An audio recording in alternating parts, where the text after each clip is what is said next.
And still the undisputed African fighting podcast champion of the world. Ladies and gentlemen, welcome back to Fighting with Friends. It's One Fight Night 34. It takes place this Saturday at 3 a.m. South African time. With me today is the reigning defending undisputed big champion world chief analyst. It is, of course, Brother Gaia. Hello, Brother What's Gaia. What's up, everybody? Let's What's go. Let's go, bro. This is this is One Fight Night 34. Indeed, and as always, we start Top of the card. Let's go. at the top of the card. We see Eersel, the lightweight Muay Thai champ, finally finding a different opponent here in George Jarvis.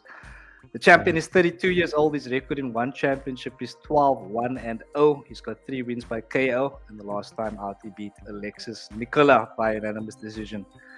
He's coming up against George Jarvis, the 25-year-old's record in one championship is 4-1-0. He's got 1 win by KO, and he's on a 4-fight win streak.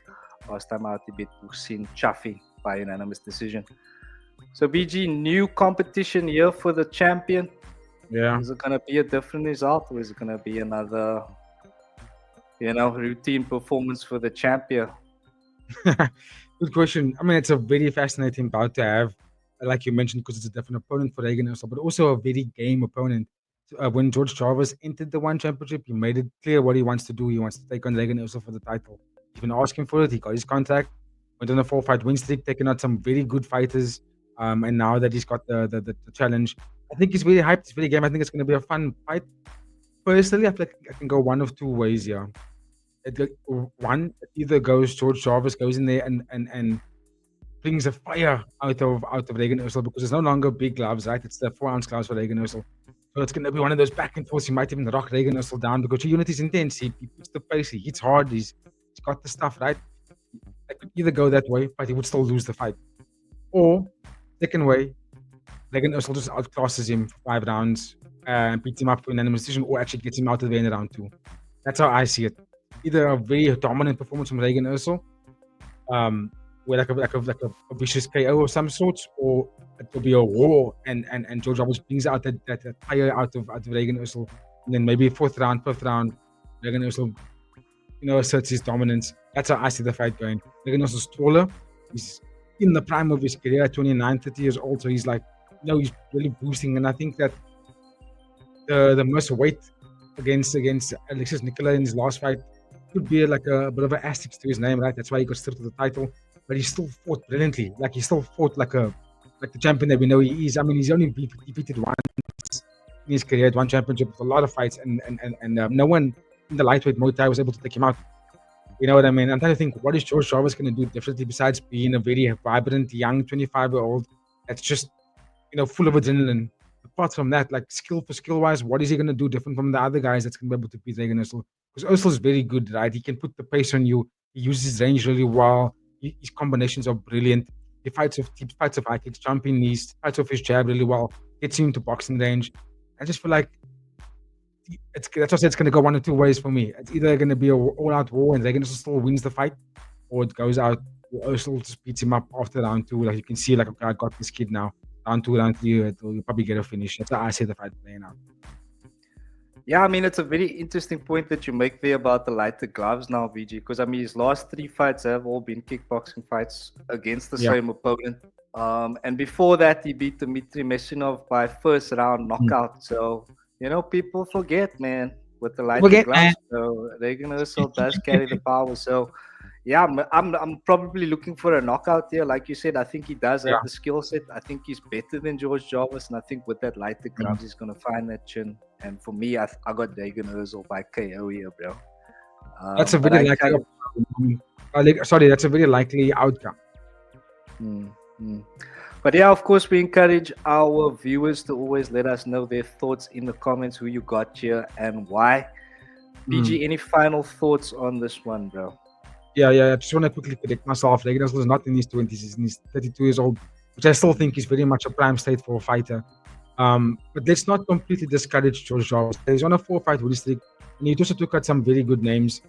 One of them is actually on this fight card, and he also beat Hussein Chafi, who was, apart from all the bad weight cuts, was considered to be a very deadly opponent for a lot of guys, as being a champion outside of one champion. So he took out Rungrawee, he beat Ricardo Bravo, and he beat Mustafi Al-Katriki. So Al-Takriti. So those are really good names. You know what I'm saying? So I don't want to completely discourage George Jarvis and what he can represent in this fight and the dangers that he can represent in this fight. I just feel like Regan also is really the full meaning of the word elite. He's the immortal, bro. Yeah. Well, there you have it, ladies and gentlemen. But speaking of Rungrawee, bro, he is also on this card and he's coming up against Youssef Assouik. Rungrawee is 29 years old. His record in one championship is 5-2-0. He's got one win by KO. Like you said, the last time he lost to George Jarvis, and he was on a 2-fight win streak before that. He's coming up against the Moroccan here, Youssef Assouik, who is 30 years old. He's 1-0 in one championship, and the last time he beat Klimny by unanimous decision. So give us your thoughts here, PG. Yeah, good fight for Rungrawee. He's also in that, in my opinion, we don't see the lightweight rankings on the website for the Muay Thai lightweight, but in my opinion, he is in the top 5. Damaging opponent, he can crack really hard, very good boxing, typical durability of the Thai fighters, right? He's got very good, very fast hands, which I really like about his style.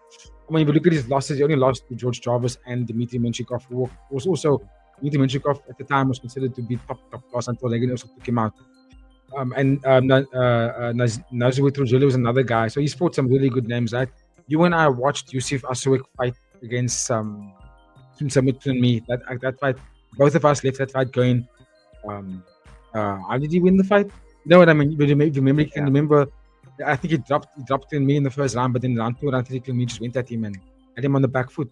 Now, that being said, there was some stuff that Youssef Assouik was using in that fight that was brilliant. He used his range. He's 6'2", right? Rungrawee is only 5'11", and what Youssef Assouik did really well against Clan Me was that he fought with that range. He was popping the jab a lot. He was deeping a lot. He has a very good high kick from his back foot. So when he was moving back from Clan Me in that fight, he was counter striking really well. Even though I thought he still lost the fight, he was showing stuff that he can counter strike. Even though he's going backwards. I'm kind of interested to see how Rungrawee is going to be able to let that power in his hands actually land on a fighter that's pretty like bouncing heavy on his feet. I mean, I don't even know how Assouik makes a lightweight mark.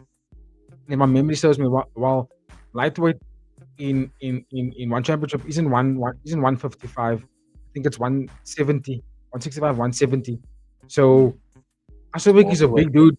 That's basically welterweight. Yeah, he's a massive dude, and Rungrawee is a natural 155. Or you can see. I'm just going to see how Rungrawee is going to get into boxing range, even with that height discrepancy in that range, to land those power shots. Because I think he can knock him out. He's got power shots. It's just, I don't know. I kind of just feel my gut feeling just tells me he's going to struggle with that range. He's going to find it difficult to get in. I'm probably going to go with Youssef, which I don't really want to. I just think that Rungrawee is going to have a difficult time getting into distance and actually landing those bombs. Fair play, BG. Drop us a comment there, ladies and gentlemen. Let us know your thoughts on that co-main event. Hey? I hope I'm wrong. We'll see, bro. But yeah, like you said, Youssef Assouik has got a lot to prove to us here. We weren't convinced by his last performance. So yeah, I mean, I'm always encouraging anyone to put on a show for us, bro. We're going to be up at 3 a.m. So, we'd like to see top performance here. So hopefully he can produce. But let's see, bro. Do you have any final thoughts on this one before we move, bro? How about how about Rungrawee, bro? How does he, if he gets it done, how does he get it done here? Is it a decision, or can you see him finding a finish? Yeah. Well, personally, I think he can get the finish. I think he's the better, harder puncher between the two guys. And when he gets into range and he lets those fists go, people haven't come back from those power punches. So for me, it's get in tight, keep the guard high, and attack the body first. Like throw a lot of hard body shots, straights. When he gets into it, Assouik likes to cut angles. You will watch how he moves. Doesn't really go back that much. He will go back once, but then he'll step left or step right, which is very common for those Moroccan style fighters because they're very kickboxing heavy, almost taekwondo style. So when he cuts left or right, I think he's gonna have to dig the body a lot. Always keep a guard out when he throws a body shot. Because like I said, the counter striking from Youssef Assouik is dangerous, and he's got the longer reach. He doesn't have to throw much. Put a lot of effort into land a strike because he's got, he cover the distance easier. So for Rungrawee, he just needs to high pressure, attack the body as consistent as possible.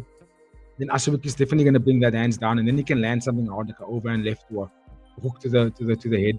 For me, that's just where he's gonna get it done. It's just it's a lot easier said than done when you're taking on someone that's much taller than you and moves well. Fair play. Give thanks, PG, giving you the X's and O's for that one. Drop a like on the video for the research and the in-depth analysis here at Fighting with Friends, PG. Any final thoughts here, or should we move, bro? Excited for it, bro. It's in the lightweight division. Like I said, Rungrawee is pretty much in the top 5. So this is high stakes for that division. You know what I mean? That's why they co-main event to a lightweight title fight. Fair. Give thanks, PG. All right, then we'll go to some featherweight MMA. It is Garry Tonon coming up against Shamil Gasanov. Garry Tonon is 33 years old. He's 10-2-0. He's got 2 wins by KO, 7 by sub. He's on a 3-fight win streak last time out, beating Martin Nguyen by first round submission. Coming up against Shamil the Cobra Gasanov, who is 29 years old, 5-1-0 in one championship, 1 by sub on a 4-fight streak. Also beating Martin Nguyen, but this time by unanimous decision. So yeah, looks like these guys seem to be on decent runs here, BG. 3-fight win streak, 4-fight win streak. So confidence should be at its peak here for this one. Who's gonna get it done and how, bro? Yeah, very exciting fight again. This is gonna be a rematch between the two guys because in that 3-fight win streak, one of those wins is Garry Tonon submitting Shamil Gasanov. And I'm trying to remember if it was a armbar, if it was a what do you call it, arm triangle. Either one, or it was a guillotine, the Kimura lock. Either or. I remember seeing images. I did watch the fight. I'm trying to remember very vividly. But Garry Tonon was significantly a better grappler. Like he was just so much stronger. He looked a little bit bigger than Shamil as well, but he was just so much more dominant in that fight. And I think in this fight, we might just see more of the same. Because if you don't know, Garry Tonon is the elite when it comes to jiu-jitsu. He's one of his 2 losses in one championship was against Tai Ruotolo, who tapped him out. So, and we all know the Ruotolo brothers jiu-jitsu is peak. So yeah, the 4-fight win streak for Shamil is also fantastic. If you think about the names you mentioned, Martin Nguyen in there, little Amir, who's also kind of like one championship's version of Arman Tsarukyan, just high-level wrestling, chain wrestling. He beat Aaron Konate as well, who's also a fantastic wrestler. But like I said, Garry Tonon, I think he's just going to beat him up again just by being the overwhelming, powerful wrestler because he has fantastic takedowns. He wants to get you down his grips. You can't get through it. The one way I think Shamil can actually win this fight, because I think in the first fight, Shamil tried to engage with him in the grappling and wanted to show that he can hang with it, man. Because Shamil can grapple. I mean, he's fantastic at it. We know that. You saw how he was overwhelmingly grappling against Martin in that last fight and kind of just gassed out Martin for that fight. Martin couldn't really land anything on him. So you know that he's a very good wrestler, but then he got matched up against someone that just dominated him. Now it forces him to do something different in this fight. Because now he knows he's going to go up against someone who out-wrestled him and submitted him. So what are you going to do different here? Is he going to try and strike? Which I think Shamil's a better striker in my opinion. I think he does have the kickboxing that can make Garry uncomfortable, right? But you know what these American wrestlers are like. Once they get uncomfortable, but you're still within range, they see your foot is close to the octagon cage, or they're close to where you can't really step backwards, they shoot on you. So it's just I'm gonna go with Garry Tonon here, because I don't know if Shamil can strike long enough to keep Garry Tonon away from him. He's gonna have to drop him or rock him really badly to make that happen. You know what I mean? Which is always a possibility. But Garry has been in some wars, he's been in some good fights. I just think Gary's gonna be like that overwhelming, high pressure, get the guard, pump, and then whoop, shoot, get his hands locked, and just takes one takedown for Garry to keep you there and submit you. That's how good he is at. So I just feel like we might see more of the same, unless Shamil's able to rock him or crack him nice and early. Yeah. Let us know your thoughts in the comments there, ladies and gentlemen. BG, we did see Shamil kind of slow down in his last fight. I remember in the third round, Yes. Martin Nguyen was getting the job done there in the third round and really going to work on him, and he was kind of holding on for dear life. Right. So on that note, in terms of gas tank here, Bri, if it goes to the third round and it's 1-1, who are you going for? I'm gonna go with Garry Tonon. Yeah, I'll have to. He's gone through the wars, man. He's fought champions of the division already. You know, he's fought Tang Li He's been in there with the best guys in his division. So, and he's proved to, like you saw 7 submissions. He's proved to, wipe people out, and he's been a mainstay in the organization for a long time. So I'm just gonna have to go with the experience on this one. And he's old, only 33 years old. It's not like a washed Garry Tonon. Yeah, yeah. All right, fair play. There you go, ladies and gentlemen. Place your bets now. Garry Tonon is a sure thing. And let them know fighting with friends sent you. We're gonna move to some heavyweights now. Some heavyweight MMA. We have Ben Tynan, who is 31 years old, record in one championship is 1-0-1. He's got one win by sub, and he had a no contest in his last fight against King G1. So right, no, sorry, he had a no contest in his last fight, and he beat King G1 before that by third down sub. Excuse me. He's coming up against Grishenko, who is 34 years old, record in one championship is 4-2-0. He's on a 2-fight streak. Last time out, he beat Moro Cerili by round 1 TKO. So, I mean, is it safe to say someone's going to sleep here one way or another, PG? Or are we going to see another uncle fight play out here? I don't know. It's not often that we see uncles fight when it comes to one championship's heavyweight division.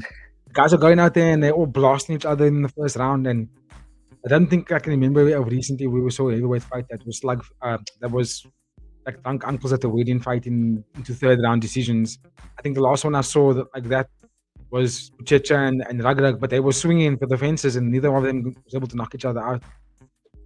So in this fight, I think it will be a bit of a slugfest, but I do think Kirill Grishenko is the more polished striker. We saw the fight against Cerili. We watched it live. You, me, and Babu watched that fight live. And Cerili had Grishenko rocked badly within that first round, and we were like, oh no! And then Grishenko just put on the skill, let the jab out, keep jab, and then Cerili just started folding. He was like, I can't take this anymore, and Grishenko went to work. So he's a lot more high level when it comes to the striking, I think. But Ben is a massive dude, and he fights like a bear. You know what I mean? He's just aggressive, overwhelming, just like Hulk Hogan-esque. RIP Hulk Hogan, but he's just very. He's not like a most polished boxer, but heavyweight's got that power. They just need to hit you once and you KO'd. I think Ben, if he takes it into the wrestling exchanges and 30 box wrestling exchanges, he can make it really uncomfortable, and maybe get himself to a knockout that way or win by decision that way. They keep it out on the feet and they fight out on the feet and out of range, maybe on the outside. Then I think Kirill Grishenko is going to piece him up, and it'll be a matter of time before he lands that kill shot. Because he's just a better striker, in my opinion. Look at that picture of Ben. Yeah, it looks like a WWE. So. Yeah, that's why I was laughing, because I can see why you used the Hulk Hogan reference there. Oh, there you go. Yeah. Even with the long hair he has now, then he does this thing where he walks like Hulk Hogan. I'm like, oh my word, he looks like him, bro. I can't remember what happened in the fight against Duke Didier and how that I can't remember how that went into a no contest. I don't remember what it looked like. Just based off the style when he submitted Kang G1, who's also fighting on this card. That was also a hell of a fight. It was back and forth, and Kang G1 is a very good striker. It forced a bit of an ugly fight of Ben, which is your typical heavyweight wrestlers that are, saying collar tie, get you up cage, you clinch, and this up in the stomach, uppercut to the head. Eventually, they wait for the opponent to crack after a hard uppercut, and then they start wailing on you, maybe submit you. That's kind of the style he's going to give you. He has to do that to beat someone that's obviously a very good kickboxing, Kirill Grishenko. So, fascinating fight. So I'm actually excited for it. All right, yeah, looking forward to it in BG. Very well sold there. I do love a heavyweight MMA bout. And hopefully looking to see more heavyweight Muay Thai and heavyweight kickboxing in the future as well. Do love a bit of heavies myself. But all right then, let us know in the comments, ladies and gentlemen, do you love the heavies? Or do you love atomweight Muay Thai, where we see Anna Jaroonsak coming up against Theodora Kirilova. Jaroonsak is 21 years old. The record in one championship is 3-2-0. She's got one win by KO, and the last time she lost to Christina Morales by round 1 TKO. Kirilova is 34 years old, so much the senior of her opponent here. Her record in one championship is 0-1. She lost to Sheer Cohen by round 2 TKO in her last fight. So from the heavyweights to the atomweights, BG, Mm-hmm. You equally excited for this one? Absolutely. I mean, this the return of Supergirl. You know what I mean? Jaroonsak is back. It's finally we get the beast, and excited for the fight. I remember the fight against Christina Morales. It was the right was the left hook as Jaroonsak threw a hard low kick quarter. So it was just an unfortunate punch. Up until that point, she was really putting in some good work. Jaroonsak is good, bro. 21 years old. She only lost to Morales, Stamp Fairtex. Only the two of them. And I mean, Stamp is a three sport champion. That's a beast to lose against. Prior to that, Jaroonsak was going to town on a lot of the fighters she was fighting against, and there's a reason why she was still is a much of a fan favorite with the name of Supergirl. She puts on great performances. There's lots of viral videos of her where she's kneeing people at training that's just like touching them. So I'm excited to see her back. Theodora Kirilova. I remember. I don't think I watched that fight with her and Sher Cohen, but I've seen highlights of it. And Sher Cohen, let's be real, like he's considered to be a very good athlete, young, strong, vibrant. I mean, she was going to fight against the Denise Mbawanga, I think it was. No, she was in the fight against Christina Rodriguez. You know what I mean? So that tells you where she's at.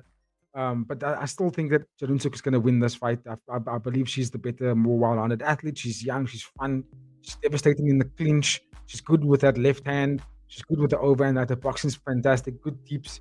Teodora's going to have to fight the way Christina Morales fought, which was really boxing heavy. Waited for Jaroonsak is the kind of fighter that doesn't like fighting on the back. She's not a counter striker. She loves to lead the dance, and she usually starts a fight with tips. You'll see her get into this relaxed state. She's just walking you down, and she's just throwing out light taps consistently as she's walking you down because that's what she loves to do. Because then eventually you're back into a corner, and then she can throw a knee into an elbow and start doing the Muay Thai traditions, right? And when she lost to Christina kind of just baited that in out of her. I know you want to chase me down. You're gonna come into my void. We're gonna bite on the mouthpiece, and I believe that I'm gonna crack you harder with traditional boxing, which real traditional boxing punches do carry a lot of weight in comparison to like the Muay Thai guys are just tapping you a lot. So I think Teodora's gonna have to pull that out in this fight. I don't think she's gonna have. I don't think she should try and match Jaroonsak for like weapon for weapon, because then I think she's gonna lose that battle. Bite down on your mouthpiece and land some good overhands. I think Jaroonsak this is gonna get her back into the win column. Looking forward to it, BG. And of course, ladies and gentlemen, if you have any thoughts on Supergirl here, how excited you are for her return, let us know in the comment section. Maybe you disagree with BG here. We are very interested to hear your thoughts. Should we keep moving then, BG? Yes, please. We can even go a little bit quicker over this one because I don't really like to give picks when there's a debutant. Fair play. But we do have Jeremy Pacatiw here, who is 29 years old. Excuse me, his record in one championship is 3-2-0. He's got 2 by sub. Last time out, he lost to the Mongolian Superman, Ogil Pacatiw, by unanimous decision. He's coming up against the aforementioned debutant Albek Alyshov. So yeah, like you said, we can possibly breeze over this. I just want to give a quick shout out to Myanmar and the Philippines. sorry. How embarrassing. I just want to give a quick shout out to the people of the Philippines. I know that we do get a lot of viewership from you guys. So I just want to say that we are grateful. And also the people of Myanmar who also do tune into our shows quite regularly. So I just want to give a quick shout out to those two beautiful countries. But BG, give us your thoughts on this one, bro. Yeah, I mean, what I will say for Albek Alyshov, right, is the one championship wouldn't put you up against a top 5 contender if you didn't come with some kind of weight or some kind of notoriety, right? Maybe he's fought somewhere and he's won some title somewhere else, or in a kind of a mainstay in a different organization or something like that. So that's what I could take away from being matched up with a top 5 contender in the bantamweight MMA division. So let's see how he holds his own against a good contender. Because Jeremy Pacatiw has fought some really good names. He's just outside of that title contention. Losing to Ink Ogle wasn't really a favor for him. If I thought if he had beat Ink Ogle, he probably would have been closer to that title shot against someone like Lucio Andrade. So yeah, I think it should be a great fight considering that if someone's being matched up with a debutant, that means the debutant probably has something magical about him to fight against a top 5 contender. So let's see. Maybe I'm wrong, but that's how I feel about it. Yeah, definitely give us your thoughts there, ladies and gentlemen. As you can see, we're not too familiar with the debutant here, but maybe you know something about him. I mean, they don't even say where he's from, bro. Why don't they even Exactly. say where he's from? Is this like some kind of a is he under witness protection or It's something? AI. Let us know. Definitely AI. But let's see how AI performs on the night. But we can go to some more heavyweights here. PG heavyweight MMA. We have Kang G1, 29 years old, who is 4-3 and 0 in one championship, 2 by KO, 2 by TKO. Last time out, he lost to previous heavyweight on the card here, Grishenko, by unanimous decision. He's coming up against Ryugo Takeuchi, who is 22 years old, 0-1 in one championship. Last time out, losing to Paul Elliott by third round TKO. BG. Any thoughts on this one, bro?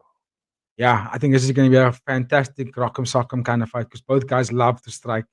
You know, they just love and they're very polished strikers for heavyweights. I think I really enjoy it because the technique is good to watch. It's like, you know, it's poetry. And especially because it's heavyweights, bro. Heavyweights don't usually fight with like this Cyril Gahn, Tom Maspinall is where they're throwing combinations at you and they're moving well. You know what I mean? That's what you get from Kang and the Yugi. So Ryugo. So I think we're gonna get a nice stand-up war between the two gentlemen. And the one who introduces takedowns is gonna be the one that will win the judges over. But I feel like it's not gonna go there. I think one of these guys are gonna get a knockout finish here. That fight between Ryugi and Paul, what's his name? Paul Elliott. We watched that fight live together. And Ryugi was doing really well. I mean, I can't believe he's only 22 years old. He was doing really well in that fight until Paul was just and then landed the right hand and knocked him out. Right? Yeah. Kang G1 beat Paul Elliott, knocked him out in the first round. So MMA math tells you this fight should be a good brawl then. You know what I mean? And also because both gentlemen don't really like to wrestle that much. You expect them to go stay on the feet. And if it stays on the feet, there's always a chance for one of them to land something heavy. So let's go, dude. I just think that Ryugi's got a nice kicks to his game. He's got good spinning back kicks. He can throw roundhouses as well. Kang's just got very good in and out movement. He bounces very well on his feet. He's got fast 1-2s. It makes it fascinating to think about how this fight's actually going to play out. So I'm going for it quite campaigning for this fight quite heavily. One to watch. Here we go. Do love a heavyweight bout and do love some heavies with technique as well. So looking forward to that one. Let's see how it goes, BG. But now it is time. It's the return of Suakim, ladies and gentlemen. The long-awaited return of Suakim. Let's go. Making his bantamweight debut here at One Fight Night 34, ladies and gentlemen. His record in one championship is 5-2 and 0. He's got 3 wins by KO, 1 by TKO. He's on a 4-fight streak. Last time out, absolutely dispatching of Commonwealth. Really making a statement there. Coming up against Sayik, who is 27 years old. 0-2 in one championship. Last time out, losing to Johan Estepinian by unanimous decision. So, BG, is this looking like a layup for Suakim, do you think? Are they giving him an easy kind of way into bantamweight here? Or what are your thoughts, bro? I don't think so, actually. Just, I think the record for Zafir doesn't read well, right? So you're gonna go, oh, this must be a can. He's taking on some pup. You know what I mean? But we also have to recognize that Jarvis Stupin is really a good fighter, right? Firstly, he's a very good fighter. Zafir is, if I'm not mistaken, I think he's a contracted fighter. So he came into one championship with a lot of weight. He came to one championship with a lot of backing power and being a good fighter outside of one championship. So I think it's a perfect gatekeeper for new entries for the bantamweight, in my opinion. You know what I mean? So it could, on one hand, look like a layup for Suakim because now he goes on a 5-fight winning streak, entering the bantamweight, sleeping Kamawit, sleeping Panrit, beating Otis Wagon, who's also fighting on Friday, beating Dennis Demi Kapoor, who are all good names. Demi Kapoor fought at Glory 100, I think, or Glory 99. So he's taken out big names, like world-renowned names. So I can understand if it does look like a layup because then it'd be like he's beating big names, and now we can push Suakim into top 5 contention, and he can take on some Kayev and fighters like that if he gets the job done here. But Zafir is going to be a very good challenge for him because Zafir fights really well, very fast, good on the back foot, bounces quite good on his feet. But in the end of the day, I'm still going to go with Suakim if I must give my final pick here, just because Suakim does look very dangerous. With the way he beat Kamawut, I was like, this as last time I haven't seen Suakim look this deadly, bro. You know what I mean? He's really leveled up his game, and I think coming down to bantamweight as well is gonna really help him come with a lot of power, really being the bigger fighter as well. So I'm gonna go Suakim because he's got good combinations. He's extremely active in terms of like how consistent he throws combinations, and he's got a kill shot. It's always nice to have a kill shot in your arsenal. So let's go. I haven't really seen Safir knock people out. He's a very volume kind of striker, so that means he's got the pillow hands like you mentioned last week. So I'm gonna go with Suakim here in the fight. He's probably gonna get the stoppage as well because he's deadly at the moment. He's on a run. He's got that taste of being a consistent knockout artist at the moment. So I think he's gonna just go in there and be aggressive and win the fans over. Yeah, I think the word the kids are using these days is aura, bro. And I think his last performance was just aura plus 100, and it just really won me over as a fan, bro. And I'm very excited to see what he does here at One Fight Night 34, but also in the future of this bantamweight division, because we know, bro, this is the division to be in these days. Bantamweight and flyweight Muay Thai, definitely the ones to watch. Yeah, so then I guess we could keep moving to the opening bout here. Once again, ladies and gentlemen, just a reminder, this is the return of Suakim. And this is quite early on the fight card, so be sure to join us early. We will be live for this one. And this guy will be worth waking up alone if you are waking up from South Africa. But anyway, bro, the fight that's going to open the card but close the show for us here is Elis Badir Barbosa coming up against Shamil Adukhov. Barbosa is 25 years old, 1-1-1 in record. Sorry, in one championship. Last time out, losing to Prajanchai by round 4 TKO. Adukhov is 23 years old. His record in one championship is 0-1, and the last time out, he lost to Alif by round 1 KO. So give us your who and why, your PG. Yeah, I think this is a good fight for strawweight Muay Thai when it needs to be the shake-up, right? Because now we know what's happening. We're going for Prajanchai and Alif. And then both these guys fought Alif. You know, Alif beat Shamil, round 1, schooled him, slept him quite easily in that fight. It was like a very one-sided fight. And then Alif's brother Barbosa beat Alif. You know what I mean? And that was split decision. He went to war with Alif and then got the title shot immediately after that, which I thought was a bit weird. I was like, who is this kid? Why are you coming in here getting the title shot this immediate? And then you can clearly see that he wasn't even on Prajanchai's level. There was just no way he was going to get the job done over Prajanchai. I was happy that he tasted it and be like, okay, go back. Because he was humble afterwards. He was like, okay, nah, fair game. You know, because before the fight, he was all in Prajanchai's face and like, I'm going to take the title, but then he got schooled so easily. So, in this fight, I think Barbosa is going to get the job done. I like the way that he fights. He's very aggressive. He's got good boxing combinations. He strikes extremely hard. He's fast as well. And Shamil, I just think maybe it's because he was so badly beaten against Alif. I didn't get a chance to see what his skill set's all about. It was too one-sided, I mean. You know what I mean? So I was like, what can Shamil actually bring? So hopefully in this fight, there's a moment where he can bring something. But at least Barbosa took Alif to a very close fight. Like he took it to a war of a fight. You know what I mean? So that for me kind of tells me that Barbosa is a level above, right? Especially because he fought against the champion. If you lose to your champion in that fashion, which is not first round, two round knockout, you fought Prajanchai to the 4th round. So, in my opinion, there's lessons learned there and there's growth there. So, I think he's going to showcase that in this fight and beat Shamil and probably get a first or second round finish. So very good points there, BG. Give thanks. And of course, let us know if you agree with BG or disagree with BG. We are once again very interested to hear your thoughts, ladies and gentlemen. But that does in fact round out One Fight Night 34 Eersel versus Jarvis here, BG. So we're going to go to some final thoughts and a pre-fight rating for the card, please, sir. Yeah, final thoughts. Hype, all kinds of hype. I think there's killers on this fight card. I think the matchups are going to produce some great performances. The only one that I'll like feel a little bit strange about to watch is the Tynan and Grishenko fight. Not too sure how that's going to really look on paper. It can either look really good or it can look really bad. But in the overall rating for the fight card, I'm going to give it a nice 8. So I think it's all great fighters. Some good fighters returning to the ring again. So for me, that gives it the card a good hype, and I'm hoping that it actually goes higher by the end of the Mm, weekend. mm. Yeah, look, I mean, title fight on the line here, return of Sua Black. I'm super hyped. I'm going to keep my feet on the ground though. I'm going to only give this one a 7.5. I Mhm. think the fight net cards have been a little bit thin lately, and there's a lot of fighters that I, as a more casual fan, don't really know. So Yeah. that's the only reason. But again, that's just probably a lack of knowledge from my side. But anyway, 7.5 is the score I'm going to go with before. Good. But be sure to check us out after, and usually changes.